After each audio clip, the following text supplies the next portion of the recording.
స్వర్గస్థులు అవ్వడం చాలా బాధాకరమైన విషయం. ఆయన నడిపి ఈనాడు పత్రిక ఏదైతే ఉదయం 6 గంటలకు లేచిన వెంటనే ఆ పత్రిక కోసం మనం ఎదురు చూస్తూ ఉంటాం.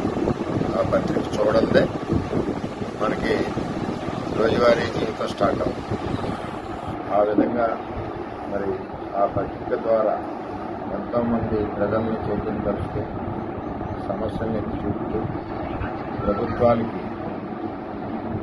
మరి సూచనలు చేస్తూ ఈరోజు నిష్పక్షపాతంగా నడిచే పత్రిక ఏదైనా ఉందంటే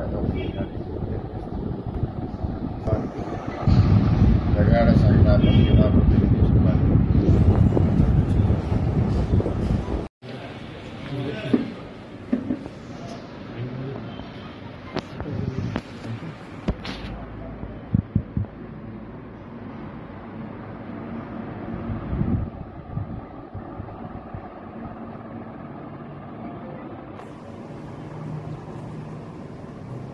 नहीं